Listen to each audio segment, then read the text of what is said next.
그 하이데벨 룰른답을 한 주 쉬고 이번 주부터 시행될 신방에 관해서 우리가 한번 생각해보는 시간을 갖고자 합니다. 보통 신방하게 되면 뭐가 생각이 나세요? 신방하게 되면 청소. 네, 맞아요. 부처럼 집을 청소하고 치우는 게 생각나죠. 맞습니다. 그래서 좀 부담스럽죠. 평소에 안 하던 것을 깔끔하게 해야 되니까. 또 생각난다면 뭐 이제 예배, 목사님 모셔가지고 뭐 이제 집에서 예배 드린다, 가족들이랑 같이 이제 이런 생각도 하시는 것 같아요. 또 어떤 분들은 조금 이제 미신적인 그런 부분이 있는데, 우리 집에 목사님 오시면 좀 그 집에 나쁜 기운이 좀 눌릴 것이다.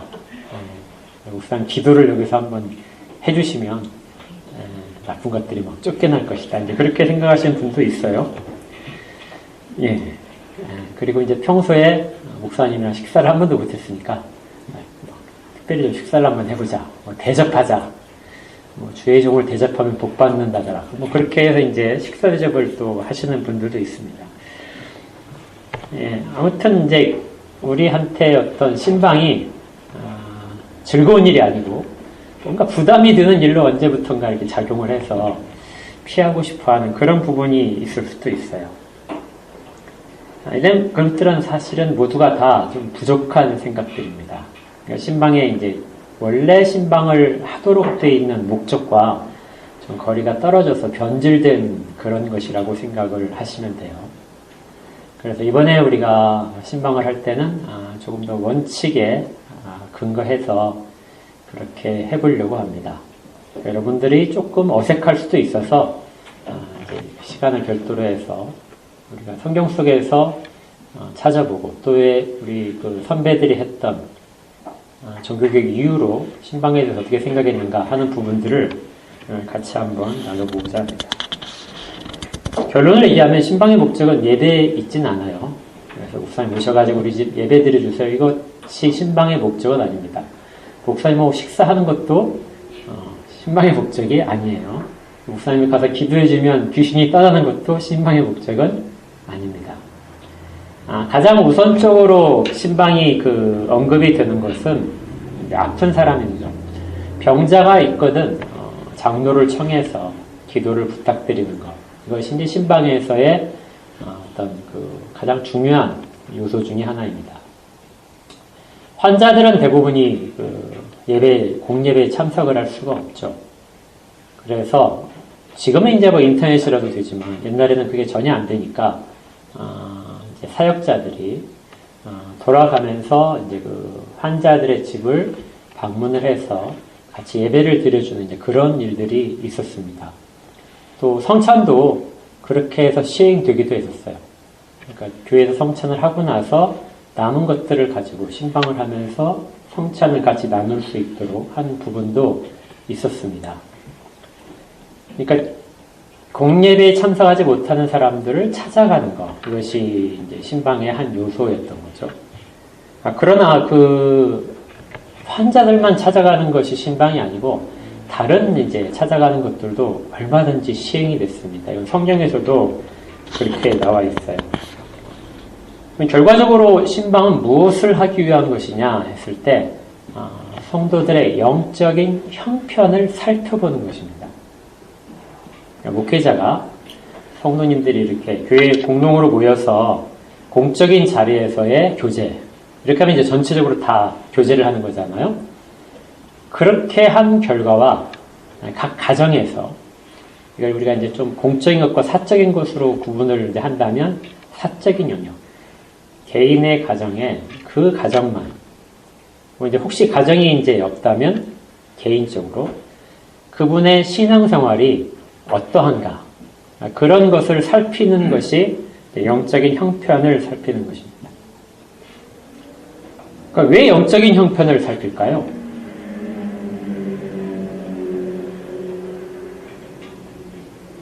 공적으로 있는 모습과 오전의 설교와도 연관이 있는데요. 공적으로 있는 모습과 그 다음에 개인적으로 있는 모습이 같은지, 그리고 공적으로는 모든 사람이 다 신앙 고백을 동일하게 하는 것처럼 그렇게 신앙 고백서를 읽으니까 같은 신앙 고백을 하는 것으로 여겨지는데요. 실질적으로 각 항목에 대해서, 내용에 대해서 진짜로 동의를 하는지, 그리고 성경 말씀을 얼마나 자주 읽는지, 또 개인적으로 기도 생활은 어떻게 하는지, 이런 부분에 대한 것을 살피는 것이 신방의 중요한 목적입니다. 이건 이제 목회자가 그렇게 해서 얻은 이제 그 자료들과 그분에 대한 이해를 바탕으로 해서 그분에 대한 적절한 권면과 그리고 또 수정과 그리고 가르침을 맞춰가지고 하게 만드는 것이죠. 우리가 오늘 읽었던 그 디도서 말씀은 여러 가지로 사역자가 해야 될 일을 바울 사도께서 디도에게 당부한 내용입니다. 그래서 앞에 부분에 읽었던 것들은 쭉 가르칠 내용들을 기록을 했어요. 굉장히 많은 것들이 있습니다. 사회생활을 할 때, 그 다음에 한 국가에 소속되어 있는 사람으로서 어떻게 할 건지, 그리고 주변의 사람들과는 어떤 관계를 맺어야 될지, 이런 것들을 쭉 가르치라고 되어 있어요. 그리고 나서 7절에 보게 되면 우리로 그의 은혜를 힘입어 의롭다 하심을 얻어 영생의 소망을 따라 상속자가 되게 하려 하심이라. 그러니까 이 모든 것들을 다 가르쳐서 상속자로서 바람직한 모습을 갖추게 하는 것입니다. 이게 이제 사역자가 성도들에 대해서 할 일이에요. 그러니까 자기 사람을 만드는 것이 아니라 예수 그리스도께서 하신 모든 것들에 대한 은덕들을 상속받도록, 그것들을 받아서 누릴 수 있도록 사람들을 세우는 것이 사역자들이 하는 것이고, 신방은 그 가운데 개별적으로 하는 가르침입니다. 그래서 8절은 이렇게 돼 있어요. 이 말이 묻부도다. 원하건대 너는 이 여러 것에 대하여 굳세게 말하라.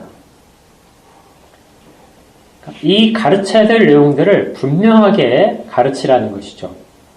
주변 사람들이 받든지 안 받든지 간에 이 가르쳐야 될 내용은 반드시 상속자로서 갖춰야 될 그런 자세이기 때문에 그것을 굳건하게 전하라는 것입니다. 이는 하나님을 믿는 자들로 하여금 조심하여 선한 일을 힘쓰게 하려 합니다. 모든 사람들이 믿는다고 하는데 그 사람들이 모두에게 자기의 행위와 자기의 언변에 대해서 조심할 수 있도록, 그렇게 해서 선한 일을 힘쓰게 할 수 있도록 하는 것이죠.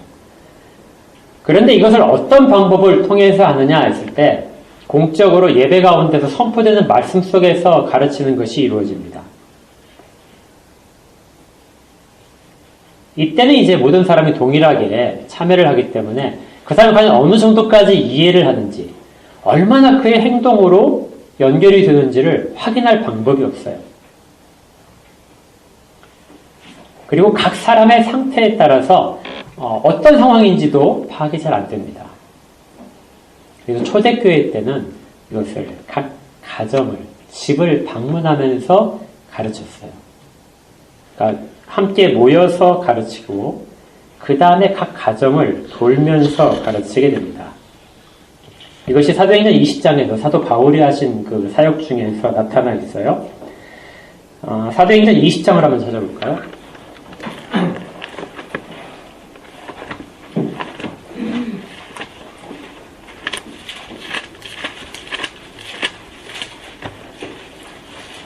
사도행전 20장 17절 말씀입니다.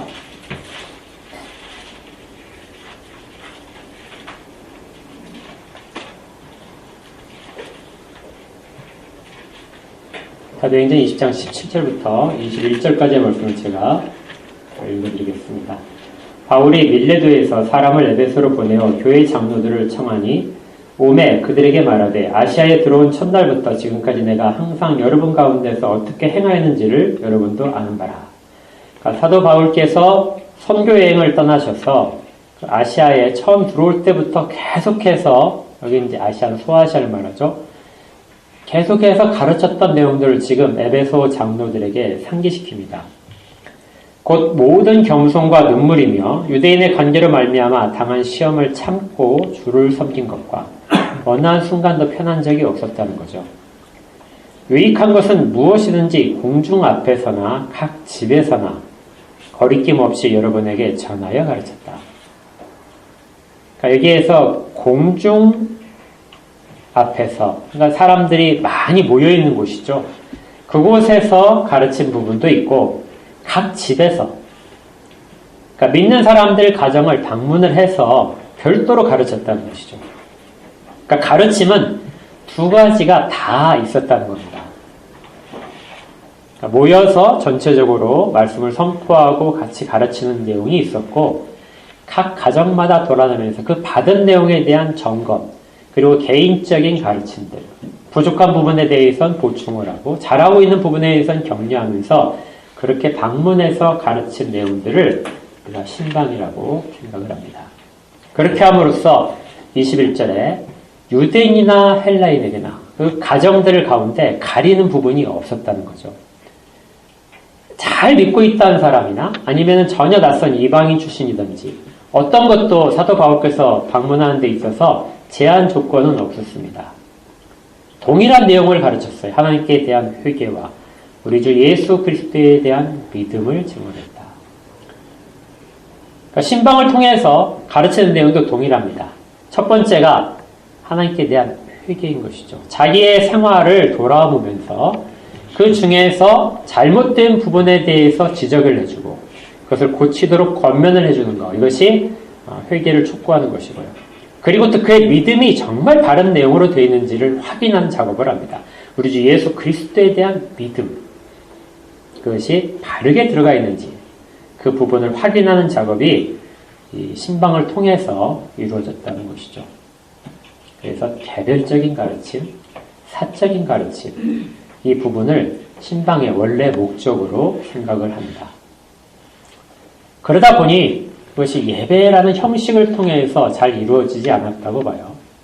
또 어떤 그를 위해서 기도를 하고 위로를 하는 그런 형식이라기보다는 가르침에 훨씬 집중된 것이 이 신방의 원래 목적에 가깝다는 것이죠. 그러다 보니까 이제 형식적으로 대화가 가장 신방에서의 중요한 요소입니다. 그러니까 일방적인 전달이 아니에요. 그리고 일방적인 들음이 아닙니다. 대화를 해야 돼요. 여러분들 가운데 편안하게 목회자와 대화를 할 수 있어야 되고, 목회자는 여러분들에게 편안하게 그 진리에 대한 내용들을 확인하는 작업들을 해야 됩니다. 각 집에서 각 형편에 맞추어서 하는 것을 말합니다. 그래서 우리 그 믿음의 선배들이 신방에 대해서 가르칠 때는 가급적이면 신방을 자주 해라. 공적인 자리에서 할 수 있는 것보다 개인적인 상황에서 할 수 있는 것이 훨씬 더 많고 그것이 더 필요하다는 것을 강조를 해왔어요. 어떤 때는 설교를 하고 나서 그 설교에 대한 내용을 당신은 어떻게 이해했습니까? 하는 질문을 하기도 있고요. 그 다음에 앞에서 말씀드렸지만 당신은 기도 생활을 어떻게 합니까? 당신의 자녀들은 이 가운데 어떤 일을 하고 있습니까? 믿음과 관련해서 어떤 것을 자녀들에게 하고 있습니까? 하는 부분도 신방에서의 점검사항 중에 하나였습니다. 그래서 이 할빈 선생께서는 기독교 강요에서 신방이라는 말을 쓰진 않았어요. 그러나 신방과 관련된 내용을 정리를 해줬습니다. 제가 읽어드릴게요. 특별하게 이 부분이 이제 우리가 좀 살펴볼 특이한 부분인데요. 우리는 신방을 어떤 위로의 차원, 그런 부분으로 보고 있는데, 기독교 강요를 보게 되면 신방을 권징 속에 기록을 하고 있어요. 어디 속에 있다고요? 권징 속에 있습니다. 그러니까 단순히 가르치는 내용이 아니라 권징의 일환으로서 신방을 하도록 할비는 그렇게 생각을 했던 거예요. 권징은 권명과 징계이죠. 그래서 그 부분에 있어서 어떻게 이야기했는지 한번 들어보십시오. 4권에 이렇게 나와 있습니다. 권징의 첫 기반은 사사로운 훈계의 여지를 마련해 놓는 데 있다. 그러니까 권징의 첫 번째 시작은 어디에 있냐면요. 사사로운, 그러니까 개인적으로 만나서 그로 하여금 훈계할 수 있는 여지를 마련하는 것이에요. 그러니까 우리가 권징하게 되면 공식적으로 처리하는 그 부분을 생각하기 쉬운데 그렇지 않고 권징의 첫 번째는 개인적으로 만나라 하는 데서 시작됩니다. 예수님께서도 이렇게 마태복음 18장에서 이렇게 권고하셨어요. 권징에 대해서 할 때 너와 그 사람만 상대하여 권고하라. 그러니까 아무도 모르게 너와 그 사람만 단 둘이 만나서 권고를 하라. 이것은 본격적인 권징에 들어가기 전에 권면 차원 그리고 훈계의 차원 속에서 만나라는 것입니다. 그것이 신방을 통해서 이루어지는 것이죠.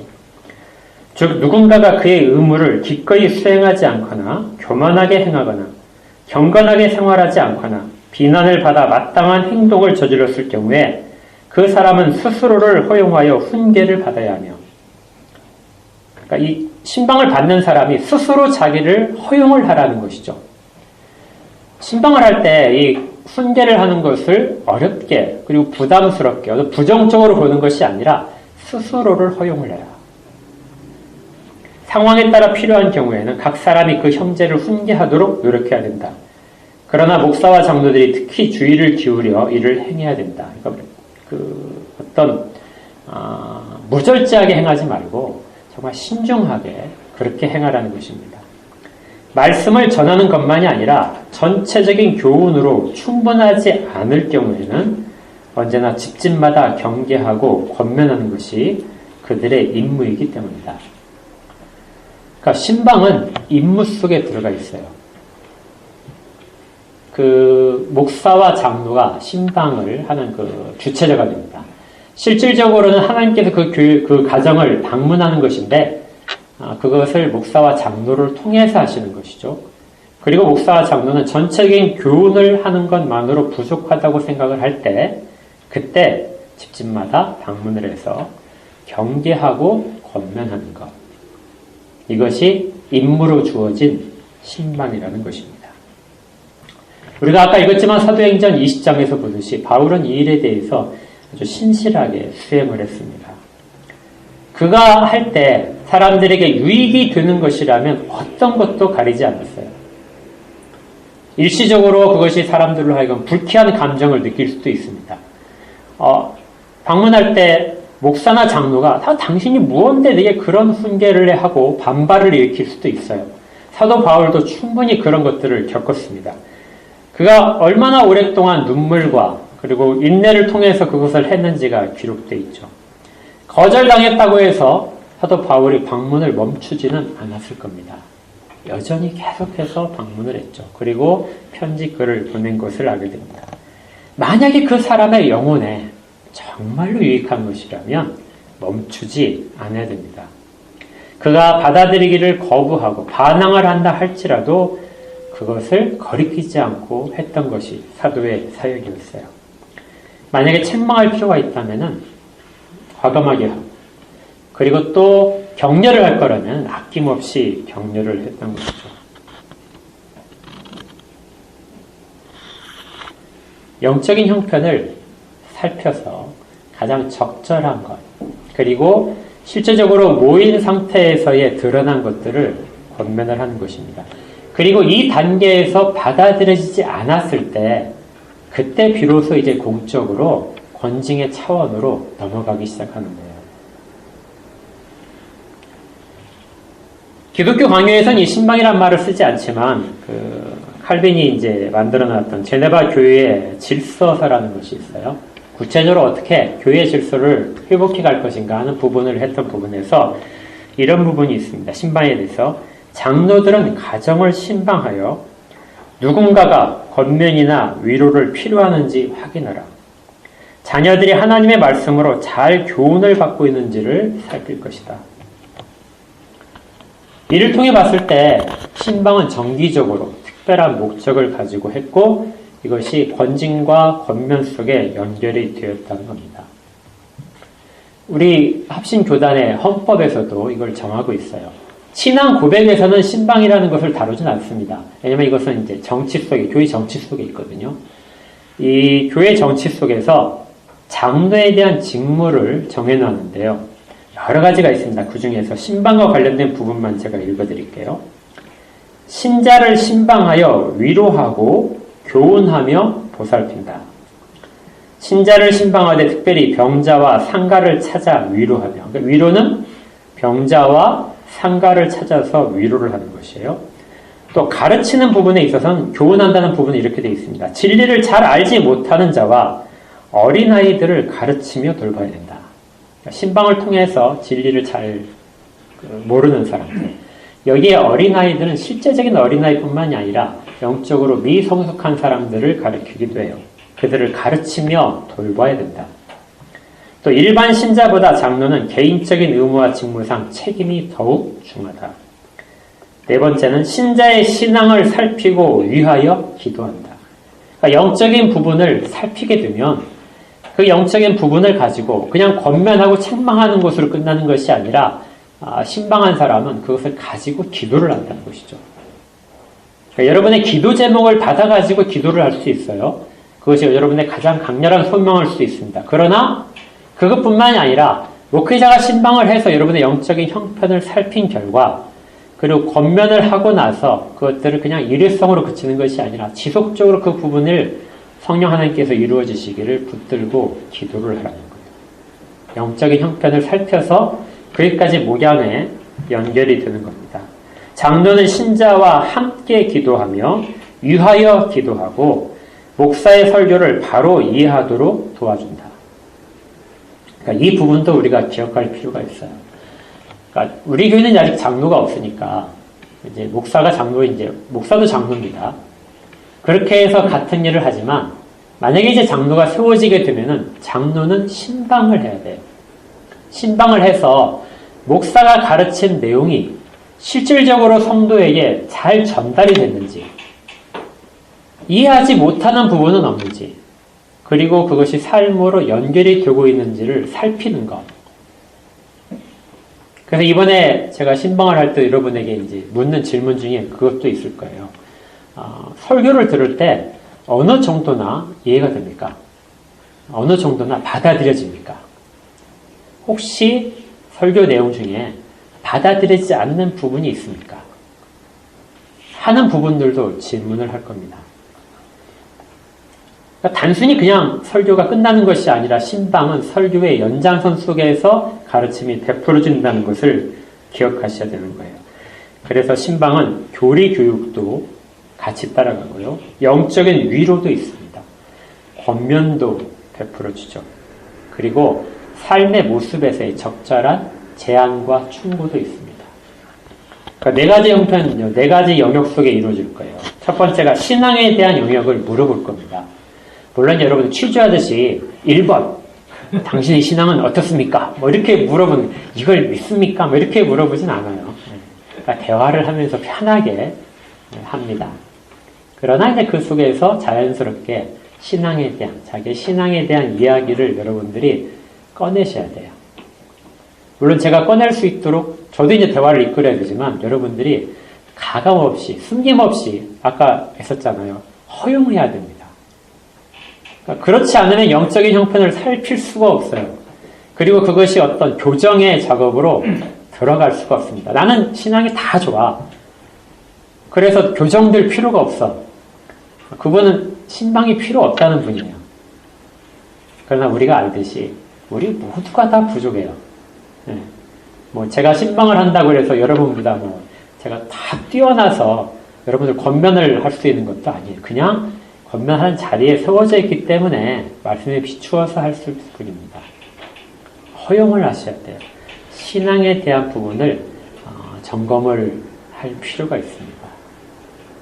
그러니까 이때 여러분들이 함께 모여서 공중 상황에서 여러 사람 앞에서 했던 모습과는 조금 다르게 진실하게 신방을 받을 필요가 있죠. 가장하려고 하지 마십시오. 네. 뭐 잘한다는 것처럼 그렇게 하려지 마시고 그냥 있는 대로 하세요. 두 번째는 어떻게 살고 있는지를 물어볼 겁니다. 주로 이제 직장 생활이나 혹은 이제 그 경제적인 형편들, 어려우면은 교회에서 이제 도와야 되죠. 그런 형편들을 물어볼 겁니다. 그 현재 가장 힘들어하는 부분들, 삶에서의 함께 나눠야 될 기도 제목들, 이런 것들도 물어봐요. 앞에서 그 신앙에 대한 부분을 점검을 할 때 우리가 그 사도신경을 우리가 고백을 하는데 그 사도신경의 고백들이 실제적으로 있는지를 우리가 한번 점검을 해볼 필요가 있고요. 삶에 있어서는 십계명에 대한 내용이 삶으로 실천되고 있는지, 그래서 부모와 자식 간의 관계는 어떤지, 부부 사이의 관계는 어떤지, 이런 부분들도 여러분들이 이제 이야기를 하셔야 됩니다. 또 세 번째는 교회 생활에 대해서도 말씀을 해주셔야 돼요. 교회에서 아까 있었잖아요. 설교에 대한 내용들, 저는 설교를 잘 이해할 수 없습니다. 아니면 나는 정말 따로 별도로 교리 교육이 필요합니다. 아니면 지금까지 내가 교회에 대해서는 잘 알고 있는데 한 번 더 점검을 할 수 있도록 그렇게 했으면 좋겠습니다. 이런 것들도 다 괜찮아요. 그러니까 그런 부분들에 대한 요청, 그리고 교회에서의 성도 간의 갈등 상황이 혹시 있는지, 어떤 성도한테가 정말 마음에 심한 부담이 가서 터놓고 이야기하기가 어렵습니다. 이런 부분들도 여러분들이 신방자에게 하실 수 있어야 돼요. 저는 이제 그것을 비밀로 하고 기도 속에서 그리고 개인적인 권면 속에서만 사용을 할 것입니다. 또 가정 예배는 혹시 드리는지, 이런 부분들 또 여기에 해당해요. 기도 생활에 대해서는 우리가 주기도문을 중심으로 생각을 하시면 돼요. 그러니까 우리가 신앙생활의 표준 문서라고 그래서 우리가 보통 하는 것이 이제 사도신경, 신앙 고백서와 그다음에 십계명, 그리고 주기도문, 이 세 가지를 바탕으로 해서 그 내용들이 실제 삶으로 나타난가 하는 것들을 살피는 것이죠. 그래서 신방에 있어서 목회자가 할 내용이 있고 여러분들이 준비해야 될 내용이 있습니다. 왜냐하면 이것이 신방이 쌍방 간의 대화가 주된 요소이기 때문에 그래요. 신방을 불편하게 생각하지 마십시오. 청소 안 해도 돼요. 네. 제가 뭐 여러분들 청소 안 했다고 해서 갔다 와서 소문을 내겠습니까? 네. 제가 신방 자리에서 이렇게 지저분해 이렇게 말하겠어요? 전혀 아닙니다. 차라리 청소를 해드리고 오지. 네. 청소를 안 하시면 그냥 부담 없이 그냥 하십시오. 여러분 집이나 저희 집이나 비슷해요. 아니에요? 며느리 오실 때 청소를 했을 뿐이에요. 그러니까 부담 없이 받으십시오. 대화가 위주이기 때문에 뭐 식사 대접한다 이런 부담 전혀 가지지 마십시오. 그냥 차 한 잔, 아니면 뭐 물, 그리고 뭐 기껏 해봤자 뭐 좀 과자 부스러기 조금, 이 정도면은 충분해요. 편하게 대화할 수 있는 분위기를 하는 것이 좋고요. 그리고 신방을 받는 분들이 아까 말씀드렸지만 허용을 하는 것, 스스로를 허용하는 마음 자세, 이것도 아주 중요합니다. 그러기 위해서는 준비를 좀 하셔야 되겠죠. 제가 지금까지 쭉 말씀드린 내용들을 바탕으로 해서 신방을 받기 전에 자기를 한번 쭉 돌아보시고 어떤 부분이 부족한 부분인가 하는 부분들에 대해서 도움을 요청하시면 제일 좋습니다.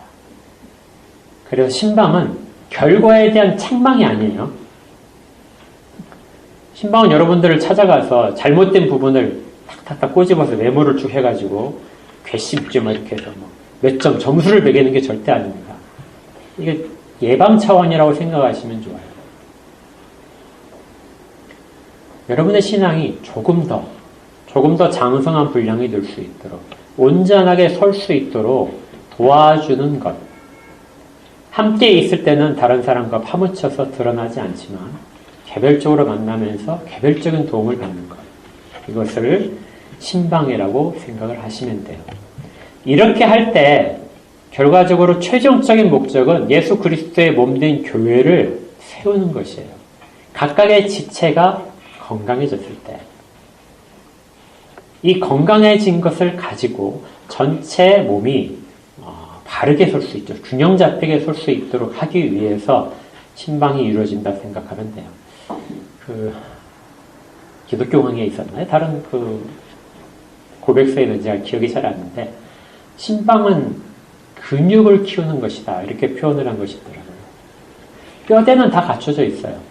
믿음의 고백도 있고 교회에 소속되어 있기 때문에 몸된 뼈대는 있는데, 이 뼈대가 바르게 작동할 수 있도록 근육이 있어야 되는데요. 근육을 길러주는 것, 이것은 각자 신방을 통해서 각 집을 신방하면서 키워줄 수 있다는 것이죠. 여러분들이 이번 신방은 그렇게 했으면 좋겠습니다. 그리고 교회에 건의할 사항들, 평소에는 다른 사람들이 있을 때는 이야기를 꺼내지 못했던 부분들도 건의할 사항들도 하시면 좋고요. 다 이루어질 수는 없어요. 왜냐하면 모든 사람들의 이야기를 듣고 또 성경적으로 말씀에 비추어서 판단을 해야 되기 때문에 모든 것이 되진 않습니다. 그러나 여러분들이 어떤 요구사항을 가지고 있는지 그것들도 말씀을 해주시면 충분히 할 수 있습니다. 이것은 함께 교회를 바르게 세우기 위한 노력입니다. 우리 교회도 나중에 장로님을 세우게 되면 이 일들을 장로님들이 또 부분적으로 감당을 하실 거예요. 신방의 목적이 거기에 있다는 거예요. 꼭 기억하십시오. 책망이 아니라 예방적인 차원이고 여러분들로 하여금 더 유익 있게 만드는 부분이에요. 가정에서 어렵다면 교회에서 하셔도 됩니다. 다른 장소도 되고요. 그러나 열린 마음, 허용된 마음, 그것을 가지고 나오십시오. 그러면 우리의 신방이 정말 유익하게 될 것입니다. 이 일이 잘 될 수 있기를 기도로 준비하시고 저도 또 기도로 준비하겠습니다. 그래서 정말 주님의 마음에 흡족한 교회가 될 수 있도록 같이 세워나가는 일이 이루어졌으면 좋겠습니다. 함께 기도하겠습니다. 하나님 아버지, 사도 바울께서 가르칠 때 공중 앞에서도 가르치고 또 각 집을 돌아다니면서도 각 사람에게 맞는 방식으로 가르쳤던 것을 보게 됩니다. 이러한 모범적인 것에 따라 또 가을 신방을 시행하려고 합니다. 부모님의 가정들을 만날 때 하나님 가정에 정말 필요한 영적인 회복을 주시옵소서. 그리고 그것들을 위해서 적절한 권면과 또 잘하는 일들에 대한 격려가 있게 하여 주옵소서. 이를 위해서 열린 마음으로 서로를 허용하는 마음으로 준비케 하시고 우리를 돌아보는 시간이 될 수 있도록 인도하여 주시옵소서. 그래서 모든 결과를 통하여 교회가 바르게 세워질 수 있도록 하나님 모든 것들을 주장하여 주시옵소서. 예수 그리스도의 이름으로 기도합니다. 아멘. 아멘. 시편 찬송 162장입니다.